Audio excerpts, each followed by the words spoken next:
Hey there, this is Dan. You're watching this LTC, and today I am going to be continuing my series. We're getting towards the end of starter lists for every faction, every Grand Alliance, all of it. I'm going to be going with Order Part 1. We're going to get through all the dwarves today and 3 of the 4 Stormcast chambers.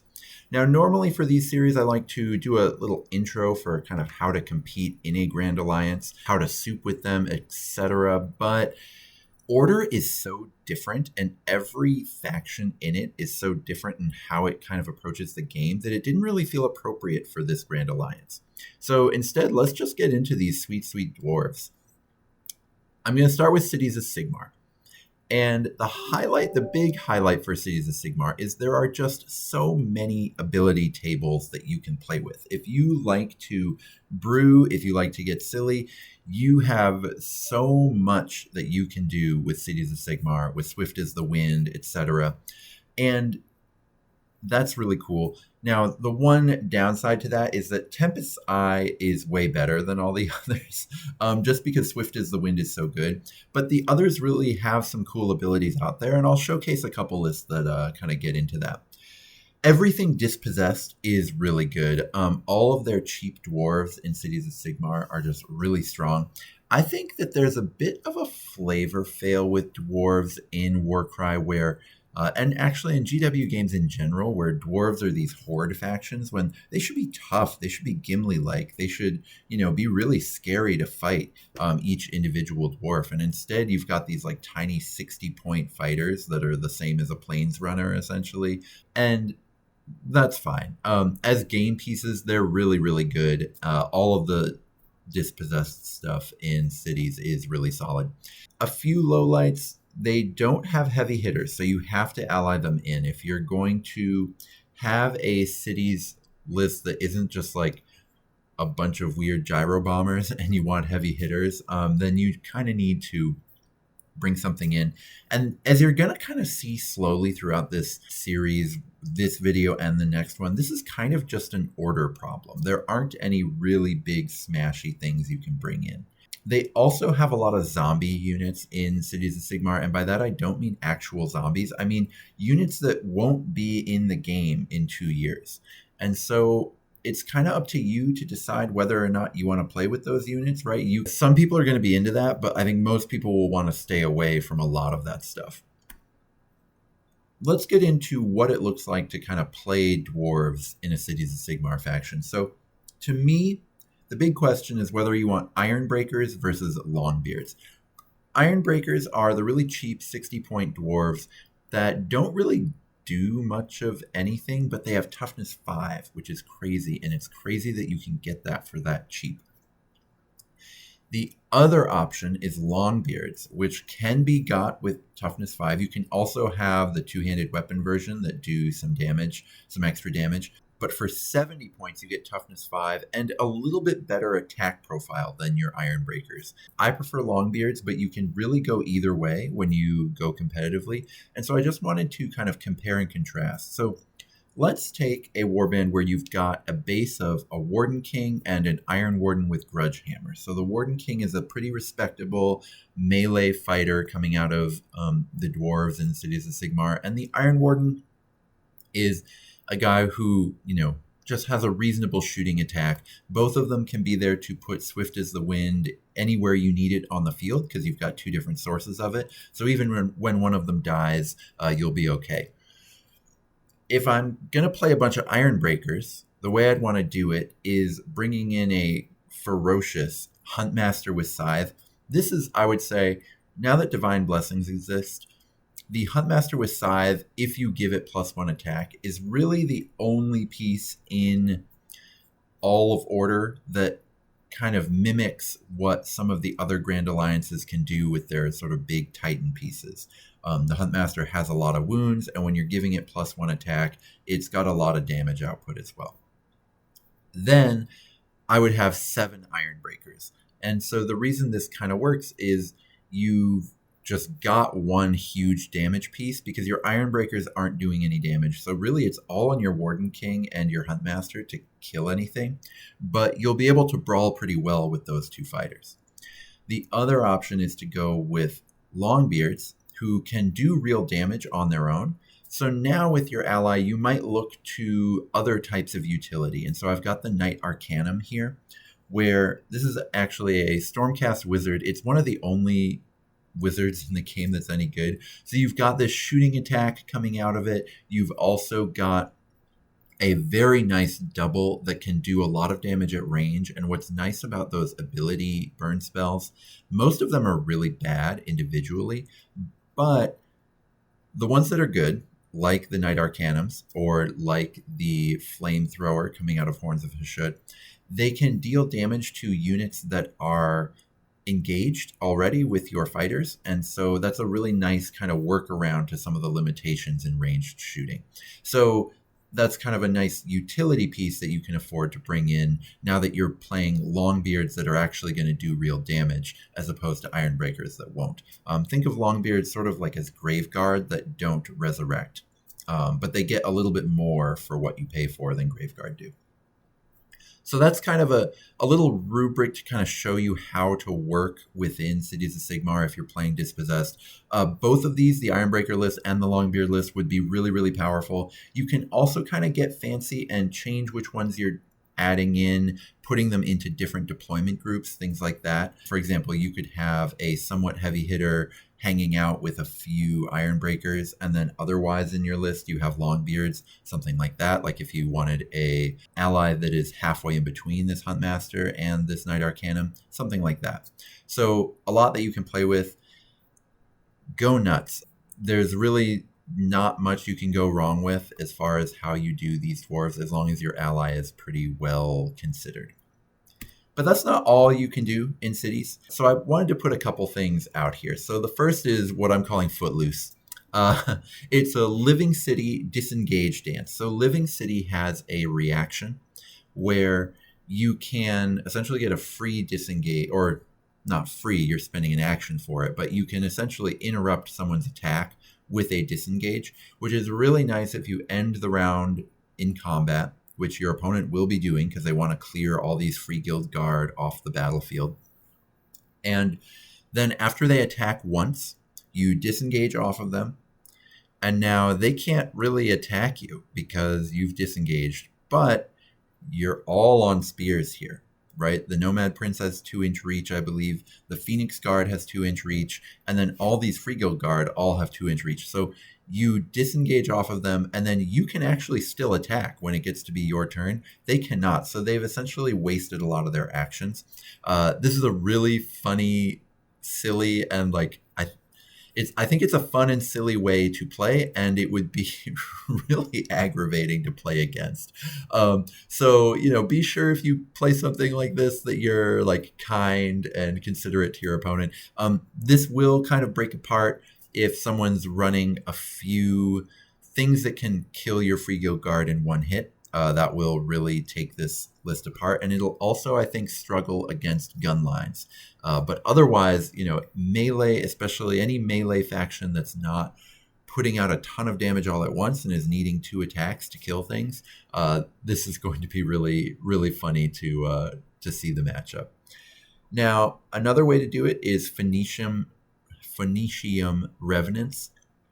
Phoenicium have this ability where as long as someone on your team has died this round, you get, I think it's a free attack action, which is very, very good. Anytime you're just getting entire free actions out of your doubles, that's really powerful.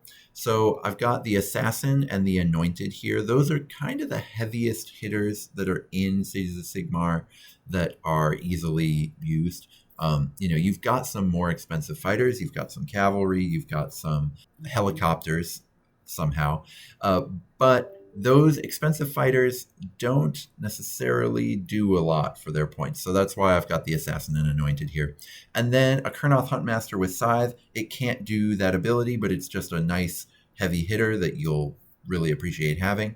And then 6 Corsairs with Cutlass. They're fast, they have respectable damage output, but they only have 8 wounds. So you have 6 of them here. They're going to die. They're going to die quickly in the later rounds, like in round 2 and 3, they're going to die. But you're going to get your Assassin and your Anointed into combat. Your Huntmaster is going to be fighting. And so as these Corsairs die, you're going to be getting free attacks with your Assassin and Anointed, and they're going to be hitting much above their weight. And so I think that that's going to be a really fun way to play sort of a non-dwarf version of Cities of Sigmar. So let's jump into KO, the next dwarf faction. And so there are a lot of highlights for KO. The first being Arcanauts are just wild. 50 points is just so cheap for 12 wound archers. So 12 wounds is a lot, even just their toughness 3, sure, which one doesn't make sense. Again, dwarves should not be this cheap. They're wearing metal all over their bodies. They should not be toughness 3. They should be toughness 4, and they should cost more points. Anyway, blah, blah, blah. 50 points for 12 wound archers is incredible. Their leaders are all pretty solid. They're all a little bit better in combat than you'd think they should be for what are essentially like the techno shooty faction, and then they all do a bunch of damage when they hit you. I guess for some of them it makes sense because they've got these sort of technological crazy hammers, etc. They also, all their leaders have access to the triple ability, which is called Fight for Profit.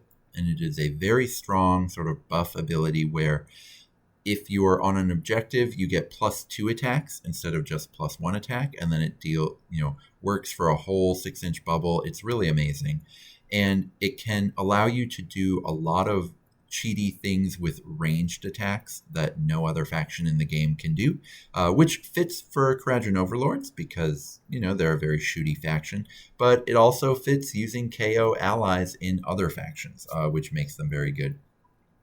Thunderers are another highlight. Basically, they get a bonus disengage, so most archers, you can really kind of shut them down by rushing up to them. But Thunderers, they can get that free disengage, and so they can still get a shot at you, 2 shots at you with their guns, even when you rush them down. Now, sometimes that disengage will force them off of objectives, so it can still be useful to rush them down, but they do have ways to fight back against that. Also, they have a funny Underworlds warband where they just have one really good fighter in there, Enric Ironhail. So if you do have the Underworlds, that's useful to have. The lowlights are few and far between, but some of the balloons are not very good. So the balloon boys with guns are generally pretty bad, I would say. Now, the balloon boys with sort of knives and spears and stuff are perfectly fine and good, and I would even suggest usually running one of them just for the ability to get some speed out there. If I'm going with pure starter KO, I've given you 3 versions here because you can do it on a budget or you can do it trying to really like rev up for competitive play, etc. So I would start with an Arcanaut Admiral. I would bring in a Custodian. I would have 2 Thunderers, one with Aether Cannon and one with the Grundstock Mortar. And then I would have 6 Arcanaut Company. This is 10 fighters, so you have a lot of play on objectives, but these 2 Thunderers, they can get really buffed by the Custodian and the Arcanaut Admiral. Both of those, the Custodian's really fast. The Admiral is really good in combat for what you're paying for. So they can put Fight for Profit anywhere. They can help those Thunderers do a ton of damage, just an absurd amount of damage. And then, of course, your Arco are just really, really good. They're not just empty cylinders that go to objectives. They actually fight, they shoot. They don't do a lot per Arcanaut, but they can do a lot sort of en masse. Like when 3 Arcanauts are shooting at something, that'll often add up. A more budget-friendly version is you remove the Custodian for a Gunnery Sergeant and an Arco with Skypike. The Gunnery Sergeant is the leader of a Thunderer's box, and an extra Arcanaut is the special weapon, the Skypike, that comes with the box. That Gunnery Sergeant has pretty reasonable ranged output itself, so you become sort of a little bit less flexible for things like treasure missions, which are already sort of your Achilles heel in KO, but you get a lot better at shooting stuff down, which is great. A more super budget version, you even drop the Admiral for a company captain and another Arcanaut. Now you are essentially a total board flood warband, and that can work perfectly well on its own. So that would just be one box of Arcanauts and one box of Thunderers. And I think that that is an awesome way. If you like KO and you're looking to get into Warcry and you want a powerful faction right off the bat, if you're, let's say, very competitively minded, that's a very solid competitive way to start the game for very, very cheap. We can get off the beaten path with KO, though. They're not just sort of robots that win competitive matches, right? You can do weird stuff. The first weird thing I would suggest is an Etheric Navigator, 2 Achillean Kings, a Thunderer, and 3 Argonauts. I call this Tentacle Daycare. Those Achillean Kings are just going to be flying around the battlefield, dropping down, using Storm of Blows to just completely destroy things. And then you'll have your Navigator plus Aether Cannon combo to have an Aether Cannon that can blow stuff off the board. And then just 3 Arcanauts to fill out your activations, to do things that need doing that don't need to be done by sort of a hyper elite unit. Lists like this are why when I make my tier lists for my meta videos, which I'll link one down below, why I put the best chaff factions so high is because even in a tournament pack that requires elite fighters, the best chaff factions are still excellent in those missions because you can bring in really solid elites from around your Grand Alliance and do really, really well. You could also replace one of these 2 Achillean Kings with a Stormcast ally to get a little bit more numbers for maybe a more balanced approach. So something like a Knight Azeros and 2 Arcanauts. That should say actually Zephyros, not Azeros. A Knight Azeros is 260 points. A Knight Zephyros is 200 points plus 2 Arcanauts. The Zephyros gives you movement 5, so fast compared to your dwarves, even if it's not sort of extremely fast. And then that same burst damage that the Achillean King gives. But then you've got these 2 Arcanauts that are sort of filling things out, and you're sort of counting up to 9 fighters that way, and that's a really balanced, solid warband. You could also do Calthea Zandire plus an Arcanaut with Spear, and then upgrade your Navigator to an Admiral, something like that, to give you sort of multiple different really powerful triples to use, stuff like that. And then you've still got your Achillean King. So a lot of options here for things that you can do that are kind of along these lines. When you put them all together, the dwarves are so tiny that the Achillean King is going to look like their dad or something. We can get weirder, though, because this version is actually pretty similar to lists that have done well in tournaments. We don't want that. We don't want anything that's done well in a tournament, right? I'm calling this short boy cardio. I call anything that has Calthea Zandire and a Old Guard a cardio list because they both have essentially movement buffs on triples. So then you'd have an Endrin Master with Endrin Harness, which is another one of these dwarves that has better melee than it should. Calthea Zandire, Doraz Giant Fell is sort of her sidekick, who is a pretty respectable fighter in his own right. Then an Old Guard, then 5 Arcanauts with Spear. Now you have to be a pretty dedicated either Kit Basher or KO player to have 5 Arcanauts with Spear, since they only come 1 to a box. But if you have a box of Arcanauts and you just glue spears from various factions to them, that would work perfectly, especially because KO are known for their trading, so it would make sense for them to have spears from other factions. Spear Canauts, the reason they're good, 3-inch move is really mitigated by having that 2-inch reach, and then they have an incredible amount of damage output per point, kind of a shocking amount. They're 75 points. 12 wounds, toughness 3 isn't that many for 75, but it is doable in that it's very difficult to one-shot kill 12 wounds, even at toughness 3. So at 75 points, I think it's a pretty respectable amount of health to have. And of course, that damage output is incredible. You are accelerating them into place with your Old Guard. You are giving them bonus attacks with your Calthea Zandire. I think this would be a very, very powerful list that no one has tried, and I think it's really worth checking out, maybe exploring a little bit. Maybe you can decide that you don't need the Old Guard because you've got so much 2-inch reach, and then you'd switch that out with a different ally, maybe something like a Tree Revenant Scion, something like that. or just an Aether Cannon, right? That old guard costs the same amount as an Aether Cannon, and you could just stick that with the Engine Master. Lots of options for how you can explore this archetype, but this is something that I've never seen someone try that I think might be really, really good. More dwarves, Fyreslayers. Lots of highlights with Fyreslayers. They've got a lot of points efficient chaff. They've got a toughness 5 chaff unit, which I think is more attractive for me, but the higher damage versions are also solid, and they're only toughness 4, so that's perfectly reasonable. You get a lot of durability there because, much like with the other dwarves we've seen, 12 wounds for very cheap fighters is a lot to chew through for your opponents. You've also got a few pretty decent combat heroes, not as good as KO, which is odd to me and I don't think should be how it is, but that's where we're at. But you've got like Doomseekers and Hearthguard Carls and some combat heroes that can really do stuff. You just don't have the really heavy hitters that KO has. There's some interesting mid-range choices too with your Hearthguard Berserkers and your Auric Hearthguards. Auric Hearthguard have a shooting attack that is not very good, but it's not pathetic either, and it comes with a pretty reasonable ability. And then you've got kind of your mid-range dwarves, which become a little fragile but do really respectable damage. Overall, it's the year of the dwarf, which is a highlight for Fyreslayers. Lowlights, most of their really cool heroes are traps, which is too bad.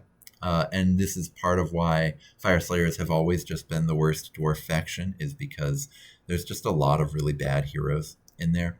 And they also have no internal mobility. They have a double that can give you +3 move to one fighter, which is good, or would be good, if you had high impact combat heroes in Fyreslayers that really want that double. For example, it's the exact same, it's got a different name, but it's the exact same functional ability that Ogre Maw Tribes has. But on Ogre Maw Tribes, when you're throwing a Gutlord across the board with +3 move, or a Crusher or a Tyrant across the board, that feels really different than when you're throwing a Doomseeker across the board and it's just 135 points. That's nothing against Doomseekers. They're solid for how much they cost. It's just spending dice on just one of them is a lot less valuable.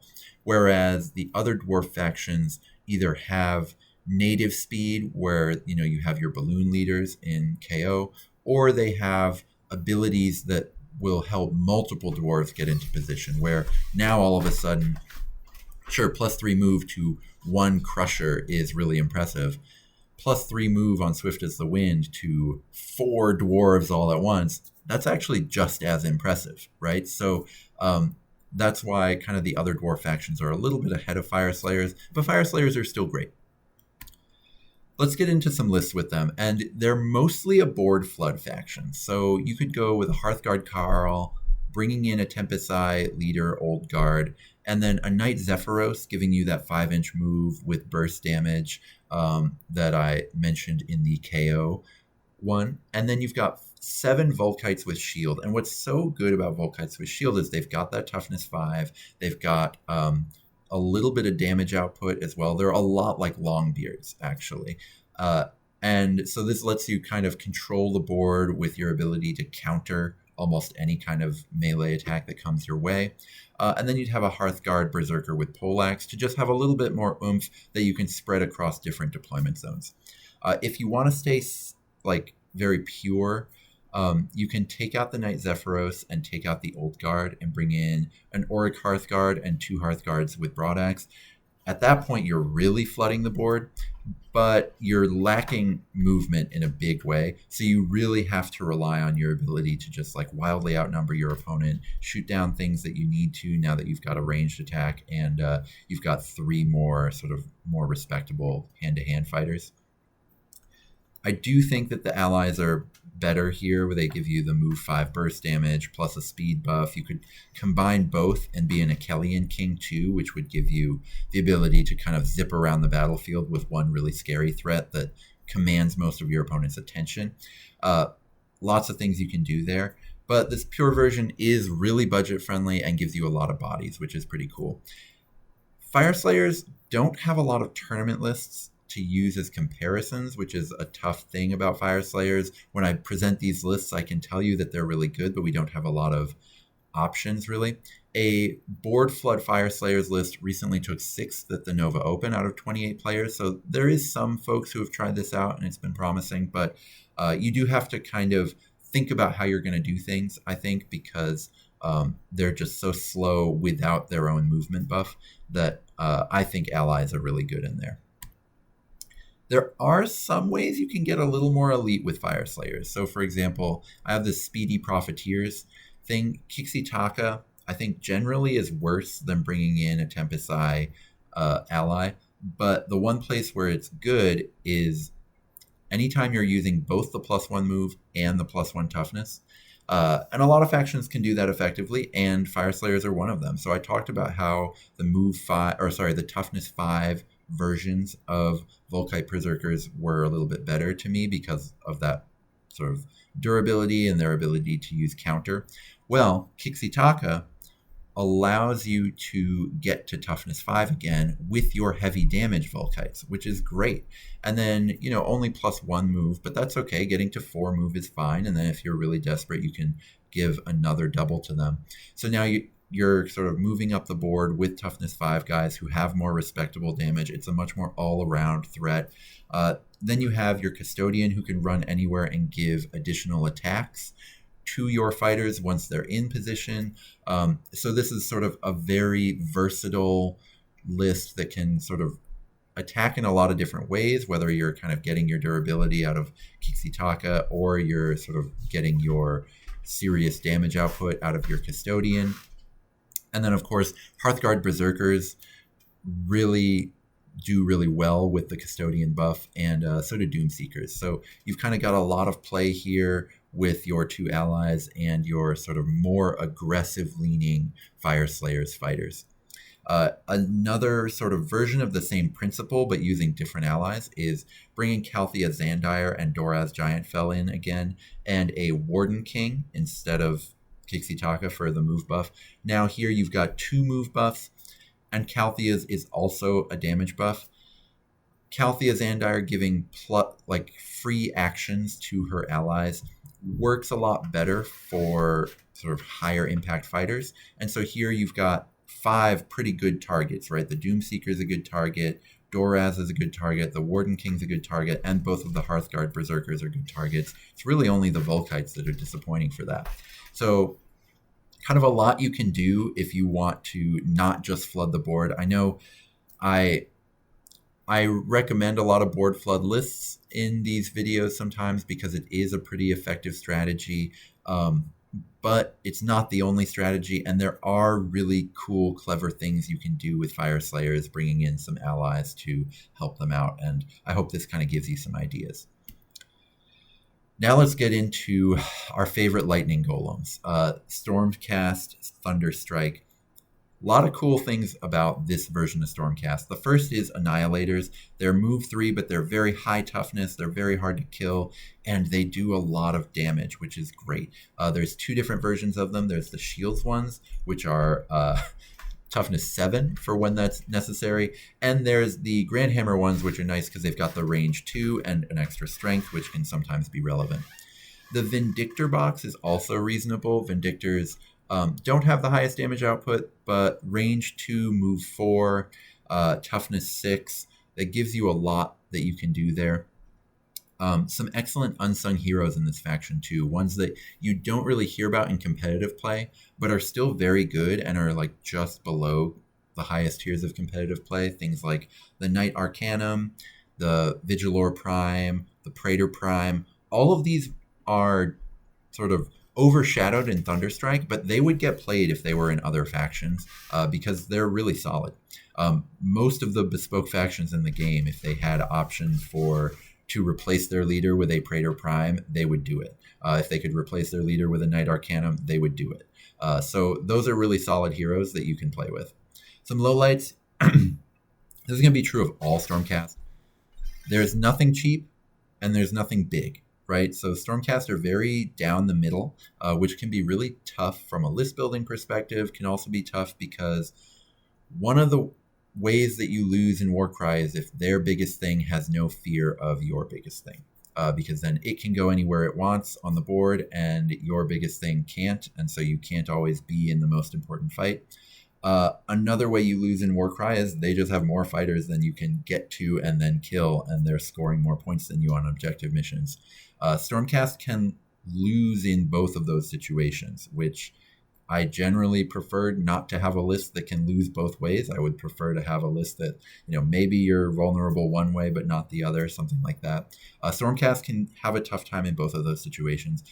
A lot of missions out there that Stormcast don't necessarily play that well. So, for example, let's say you get 7 Stormcast in your list, and so you're not totally out of luck in an objective mission. All of a sudden you move to a treasure mission or a mission that requires you to move around the whole board. You can't do that well because you gave up having some of the fast Stormcast.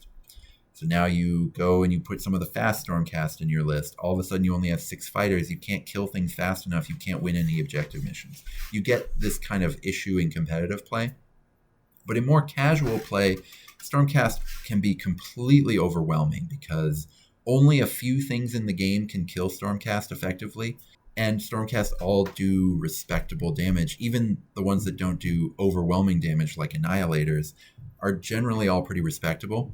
And so you can really stomp casual lists with Stormcast. It can get pretty crazy how badly you can beat some casual lists with Stormcast. And so I would say in this edition, there may be a little bit like where KO was in last edition, where they're just a bit of a pub stomp faction, I think. But that does mean if you love Thunderstrike, you can go to tournaments and do decently well with them because you will stomp, the poorly constructed lists if you've constructed your list really well. So let's talk about things you can do that are pretty powerful and maybe do give you an opportunity to sometimes beat competitive lists as well. The first one, I did win a tournament once with Thick Boy Cardio is what I called it. This really shows you the importance of coming up with good narrative for your warband. You can read the origin over here. A lot of people kind of latched onto this list. Someone actually took it to second place in a tournament just only a couple weeks after they found that they actually had all of the pieces that I was using here. So they just took it to a tournament and took second. This list will kind of struggle in a Rumble Pack scenario where it's only objective missions and it's all board flood factions. But they can clear they can win in objectives because you've got all these Annihilators doing a ton of damage. You won't clear a 13 model warband off the table, but you could do it for a 10 or a 9 model warband.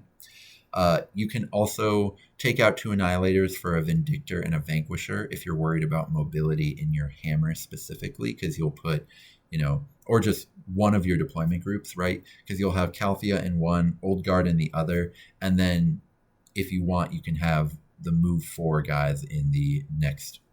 Calthea is at her best when she's targeting high impact fighters every single time she activates. And so that's why she's so insane in this list. Why, when I see her used, I sometimes kind of shake my head a little bit at various lists that are out there, because anytime Calthea is getting free moves for sort of big friends, that's incredibly powerful, and it's not when she's helping out like little chaff units. And so this is really good there because Annihilators are incredible when they're getting free attacks.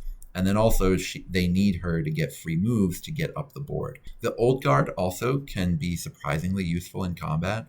For only 110 points, 4 attacks, even if it's strength 3, is kind of pretty reasonable, and you have that toughness 5 there.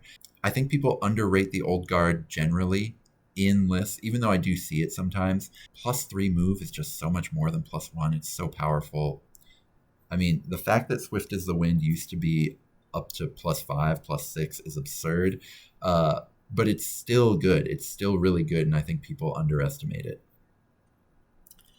The more popular version of running this list now was popularized by the writer Overthinking Warcry. That's their tag that they use online. Using Calthea Zandire, 3 Annihilators with Grand Hammer, Kixitaka, Zepik, Odapodal. These are all the Starblood Stalkers. This is a really powerful list. It's a lot worse at the things that this list does well, but it improves its weaknesses a little bit. So Calthea is doing a lot less here because the only things that are really worth using her ability on are the 3 Annihilators, and they're going to be spread across the field, and so you might not be able to do that unless you're putting Calthea and Annihilators in one deployment group, in which case that can really work if you have a tournament pack where you feel comfortable just like totally skewing towards one deployment group. Otherwise, you're doing a lot of sort of giving Zepik a free action, which is not that useful. And so you're going to lose a lot of brawls that you would otherwise win if you had 5 Annihilators. I know that 3 doesn't sound like that much less than 5, but it's actually a lot less because in the other situations, there's nowhere the opponent can look without seeing 2 Annihilators that could potentially go fight them. Whereas now, any fighter that can 1v1 an Annihilator can just fight that Annihilator, and now there's no other Annihilators nearby, and it can just own the board that way. Heavy terrain, though, is a total death blow to Thick Boy Cardio if you don't have any skinks in your list. And this list has 3 skinks and a pretty fast Kixitaka, so you are doing a lot better if you have sort of really heavy terrain to worry about. If you have objectives to worry about, 8 fighters is a lot better than 7. I know it only sounds like 1, but for whatever reason, just covering the board with 8 fighters is a lot easier. A lot of objective missions, for example, have 4 objectives, which 8 is just so much nicer to have than 7. Someone did take this warband to go 3-1-1, which is a very good performance at the Nova Open, so congratulations to them. You know, this list is the real deal, even though I think that people maybe... I think if you're taking for granted that this list is strictly better than the other version, I don't think that's true at all. And I don't think that that's what Overthinking Warcry was necessarily claiming at all. I don't think he claimed that. I think he just said this is, if you're worried about objective missions, this is a way to get better at them. And I do think this is better at objectives. It's better at navigating terrain. Really, either of these setups can be really, really solid. Just know that, you know, tweaking with it, both of them have real weaknesses that you should look at your pack before you decide which one you'd want to take. One cool thing about Stormcast Thunderstrike is that you can make really powerful budget lists. 1 box of Vindictors with a Vindictor Prime, 6 Vindictors, has had real competitive success. Now, I think the metagame has evolved past it for the most part. The arrival of Underworlds really hurt Stormcast in general. The arrival of, or sort of the nerf of monsters really hurt Stormcast in general. Stormcast were so good at killing monsters and not getting killed by monsters. This All Vindictors list won a tournament where 2 of their opponents were running monsters back when monsters were the strongest thing you could do, because the Vindictors just shrugged off all the monsters because the Vindictors had toughness 6 and just bracketed them pretty easily and had nothing to worry about. Bladeborn, you would think, because you can get the Starblood Stalkers, which are so good with Stormcast, Bladeborn you would think would have helped them, but it really didn't, because even though you can incorporate certain Bladeborn factions into your Stormcast lists, they're doing more for other factions, giving really strong chaff to destruction, right? You can get a netter into any destruction faction now because of Shank, because of Prague. You can get really undercosted netters. You can get into ogres. You can get lots of really powerful chaff units with real abilities. And Stormcast really don't want to see really numerous warbands that aren't giving up utility, because Stormcast don't have numbers, and so they need to really out-quality you, and they just don't have that quality or that kind of play to them, right? So this Vindictor faction don't have really any relevant abilities, which is really tough now that Bladeborn are here. But that's all just complaints for competitive play, and I almost wish for this starter list video, I wish I hadn't done that. I might actually edit that out, because Vindictors are hard to kill. They have great threat range. They move around the board. They do not a huge amount of damage, but they do respectable damage. There's just a lot that Vindictors can do that's really nice to have. And having a 7 model list of all Stormcast where you don't have anything that's really a weak link in the chain is just a really easy, fun way to play the game. I've had a ton of fun playing this Vindictor list, and I think you will too if you are interested in playing some Warcry and spending essentially no money. You can get this warband for $30, which is great. If you have Dominion and you're looking to get into Warcry, you can get a really good start. If all you do is just find a dwarf sculpt with a shield and a hammer somewhere on Etsy, you have your own old guard. And then you can do a Knight Arcanum, which is a really strong wizard with a really sweet burn spell, and then 2 Annihilators and 3 Vindictors. This is a really good list that will sort of serve you well even in a tournament. You probably won't be a threat to win the tournament, but you'll be really good, and just will give you a ton of play in all sorts of different games. Let's get into the other Stormcast chambers, and I'll go through Vanguard and Sacrosanct. Vanguard has some really solid heroes. The Knight Venator is really crazy. Knight Azeros for 260 points is a nice flyer. Knave Black Talon is really good. You've already seen me include Knight Zephyros in 2 dwarf lists so far. Hurricane Raptor Primes are good too. The Chocobo Riders are underrated. I think they're pretty decent. So lots of solid heroes from your Vanguard list that you can bring, either in your Vanguard warbands or in other warbands. You just have so many things. They also have some good archers that take combos well, specifically Kharadron Overlord allies. The problems with Vanguard start with Vanguard Hunters. 145 points is really expensive for your cheapest model. Yes, they have birds at 115 and dogs at 115. Dogs are so bad. They're so bad. And 1 bird is actually okay because that 12-inch move. But birds don't do any damage, and they don't have any health, right? They're not that different than a 1 attack, strength 1 wound fighter, right? So they die in 1 hit to almost anything in the game. So birds can be a bit of a liability if you have more than 1 of them. So it can just be really difficult to build lists with Vanguard. They also have the problem that nothing in there really terrifies you.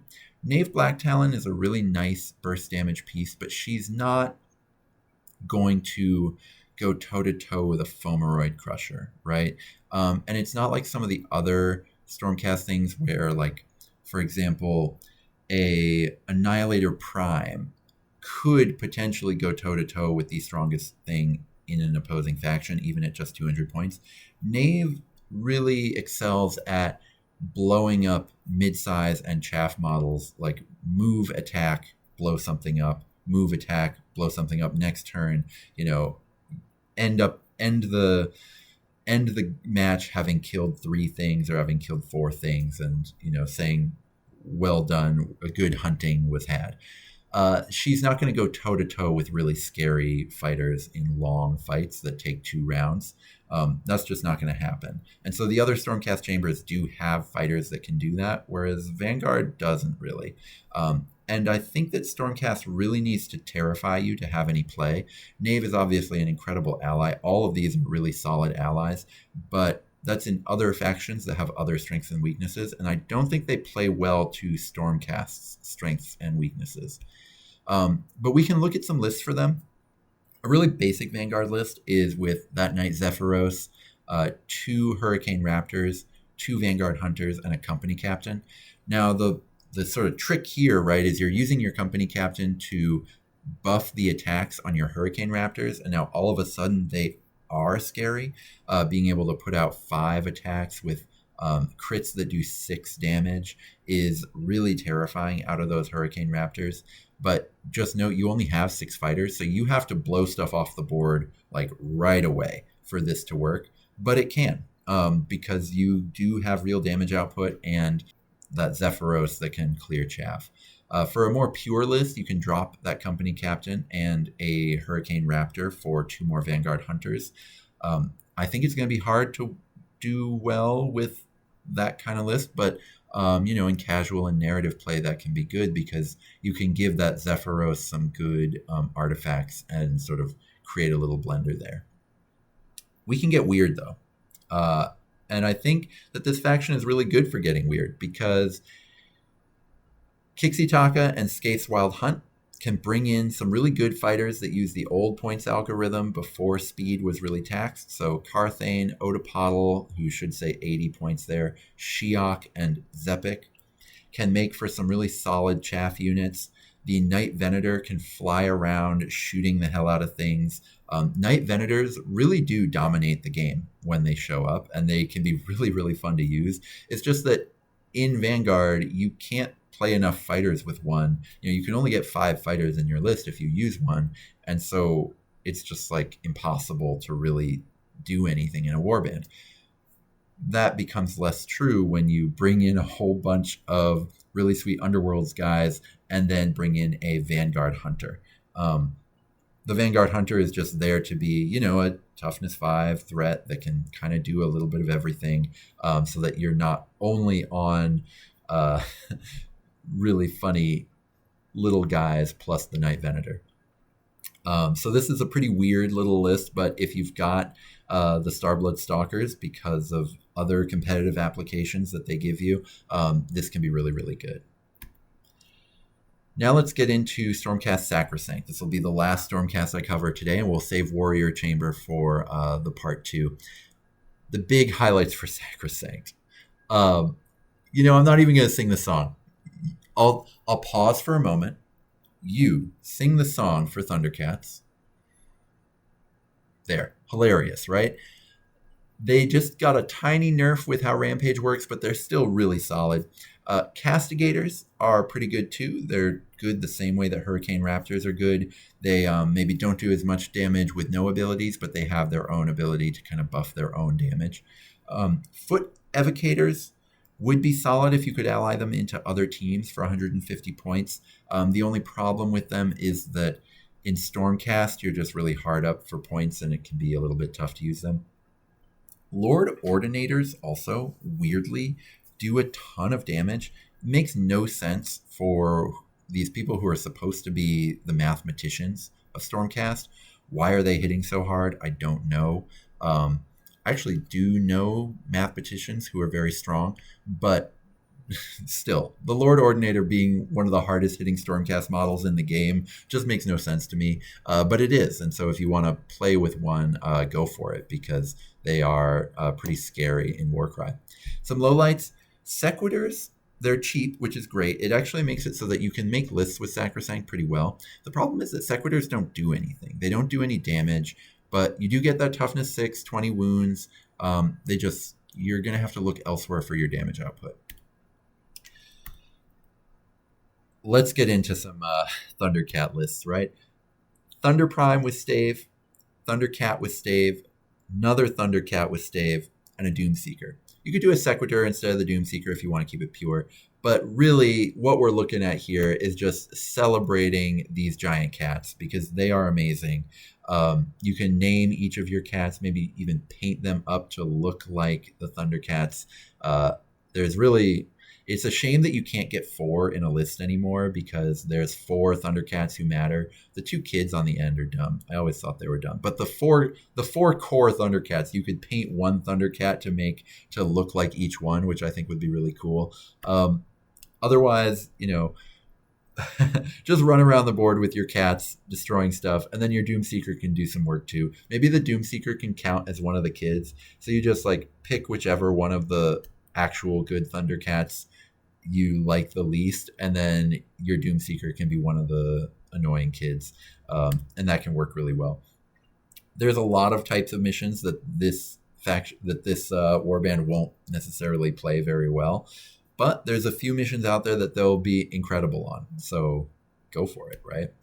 A less meme version of Sacrosanct is using sort of the same build path that Nurgle Rotbringers uses, essentially, but with Stormcast Eternals, where you have your Evocator Prime. Those are just a very solid combat unit for 200 points. 4 Sequitors. They're really hard to kill. They don't do any damage, much like Nurgle Rotbringers. And then 2 Evocators, which are a little bit more respectable. This kind of list can just be made better with friends. if you want. So you can do the Evocator Prime, you can do a Tree Rev Scion with a Glaive, you can do an Old Guard, and so those give you a ton of mobility and a ton of sort of that teleportability can be really useful for Stormcast. And then you only have to run one Sequitur that way because you can get 3 Evocators in. And the Evocators, you can really do any loadout. I kind of like the 2-inch reach ones because, you know, they have a ton of utility that way, and they're basically like better Vindictors, which is really nice. But you can get a lot out of this sort of ally list in particular. This is a lot like some allies and annihilator lists that have done well in 2.0 in tournaments, but you just have even more mobility and more range, which is really great. And so you can get, you know, lots of respectable fighting power out of your Sacrosanct lists if you just really love your 2.0 starter box. One last little bonus idea that I just want to leave you with is around Calthea, and we will rewind to this cardio list. Calthea, like I said, really nice if you are sort of accelerating high impact fighters. So just imagine Calthea with a monster is all I'll say. Monster's got a huge nerf, but when you give them a blessing to get +1 toughness, all of a sudden they become very difficult to bracket, and then you can give them free activations with Calthea. I don't think you'd want to actually run it in Stormcast. You'd have to choose a different faction, something with good chaff, but a little bonus idea to leave you with at the end of the video. I'll come back with the second half of Order another time, and until then, may all your rolls be crits.